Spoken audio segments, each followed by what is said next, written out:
When you apply your brakes. If that's the case, stay tuned because today I'm going to show you how you can diagnose all sorts of problems with your brakes. Alright, first let's cover hard brake pedal. Alright, so if you have a hard brake pedal, you more than likely have a problem with either your vacuum assisted power brake booster, its check valve, or you might have a cut or a restriction in the vacuum line that goes from your power brake booster to the engine. Alright, so here's how a power brake booster works. Basically, your power brake booster is connected to your brake master cylinder in the front end and to your brake pedal in the back end.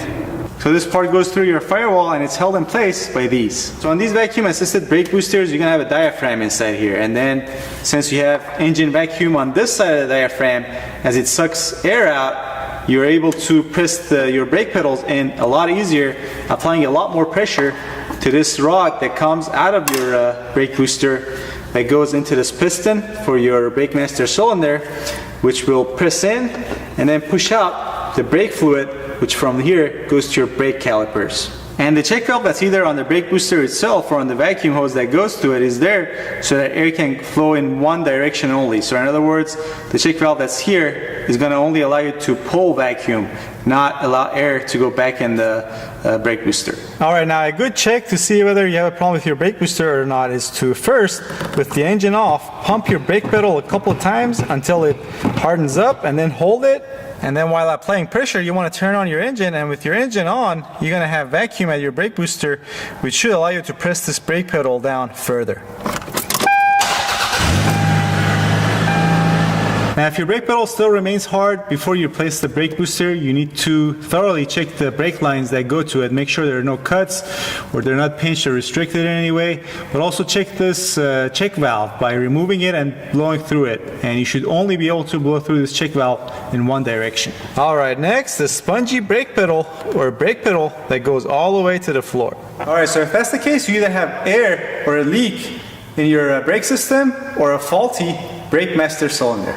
Now first, let's check the easy stuff. You want to make sure you have enough brake fluid, because if you don't have enough brake fluid, you're going to pump air into your brake system, and that's one way air gets in there. Then you should start looking for leaks. So common areas where you can develop leaks are at your brake master cylinder. You want to check around the housing where it connects to the brake booster, make sure it's not leaking from there. Also where your brake lines come out of it, sometimes you can develop leaks there.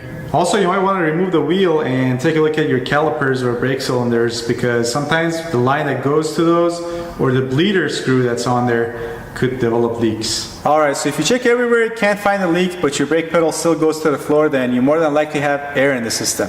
Now again, air can't just get in there on its own. Either it can get in there if you had, maybe you were low on brake fluid, or if you have a leak, or maybe recently you did some repairs or changed the brake pads, but you opened the brake lines to your brake calipers or the bleeder screw. And in order to get that air out, you need to bleed your brake system. Now I'm not going to show you how to do it in this video. I'll probably make a separate video for that in the future, but if you want to learn how to do that, there's a couple of good ones on YouTube right now that you can check out, I'm sure.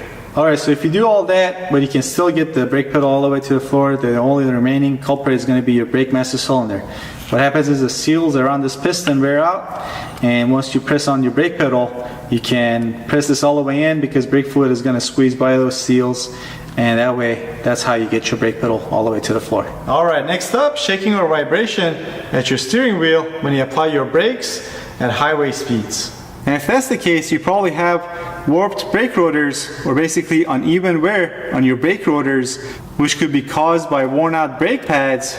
Also a sliding pin that has lost lubrication and maybe has seized, or maybe it's just not sliding back and forth as good as it used to, could cause uneven wear on your brake pads, which then in return cause uneven wear on your brake rotors, giving you that shaking issue at highway speeds. In so many words, you'll need to either resurface or replace your brake rotor, brake pads, and also lubricate the sliding pin or replace it if it's damaged. Last but not least, if you have screeching noise coming from your brakes and need brake pads, but you're unsure whether it's coming from the front or the rear, what you can do is to simply isolate your rear brakes by only applying the emergency parking brake while driving at low speeds. And if you hear the screeching noise, then you've found out that you need rear brake pads.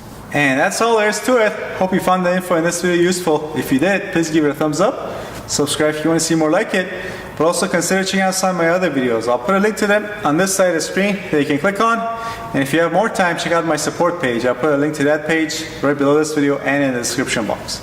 Alright, thanks for watching. I'll see you next time.